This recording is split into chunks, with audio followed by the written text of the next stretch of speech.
बगावती तेवरों के लिए पूर्व राज्यपाल सत्यपाल मलिक जी जाने जाएंगे।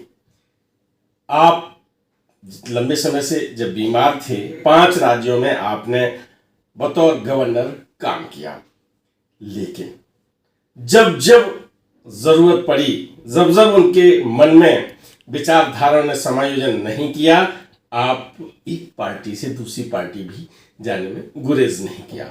आप सबसे पहले भारतीय क्रांति दल था, उसमें थे, फिर जनता दल में चले गए। 7 जून 2025 को एक्स पर एक पोस्ट लिखी है, मैं उन्हीं के शब्दों में पढ़ना चाहूंगा।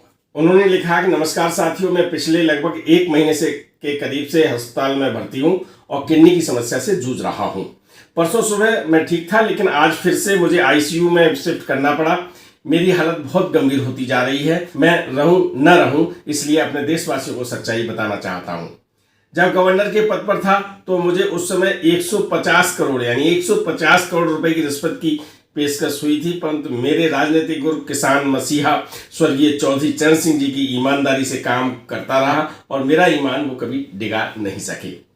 जब मैं गवर्नर था उस समय किसान आंदोलन भी चल रहा था। मैंने बगैर राजनीतिक लोभ लालच के पद पर रहते हुए किसानों की मांग को उठाया। दूसरी बात कहते हैं वो कि फिर महिला पहलवानों के आंदोलन में जंतर मंतर से लेकर इंडिया गेट तक उनकी हर लड़ाई में उनके साथ रहा। पुलवामा शहीद हमले में शहीद वीर जवानों के मामले को उठाया, जिसकी आज तक इस सरकार ने कोई जांच नहीं करवाई है।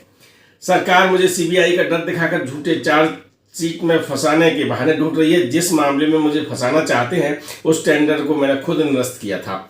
मैंने खुद प्रधानमंत्री जी को बताया था कि इस मामले में करप्शन है और उन्हें बताने के बाद से मैंने खुद उस टेंडर को कैंसिल किया था। मेरा तबादला होने के बाद किसी अन्य के हस्ताक्षर से यह हुआ। मैं सरकार को और सरकारी एजेंसियों को बताना चाहता हूं कि मैं किसान कौम से हूं। मैं न तो डरने वाला हूं, नहीं झुकने वाला हूं। सरकार ने मुझे बदनाम करने में पूरी ताकत लगा दी। अंत में मेरा सरकार से और सरकारी एजेंसियों से अनुरोध है कि मेरे प्यारे देश की जनता को सच्चाई जरूर बताना कि आपको छानबीन में मेरे पास मिला क्या। हालांकि सच्चाई तो यह है कि 50 साल से अधिक लंबे राजनीतिक जीवन में बहुत बड़े बड़े पदों पर देश सेवा करने का मौका मिलने के बाद आज भी मैं एक कमरे के मकान में रह रहा हूं और कर्ज में भी हूं। अगर आज मेरे पास धन दौलत होती तो मैं प्राइवेट हॉस्पिटल में इलाज करवाता। सत्यपाल मलिक, पूर्व गवर्नर। ये पोस्ट बताती है कि उन्हें आभास हो गया था कि अब हम इस संसार में ज्यादा दिनों तक नहीं रहेंगे, हम अपनी सच्चाई बता दें। ये थे हमारे पूर्व गवर्नर सत्यपाल मलिक जी के उन्हीं के शब्द।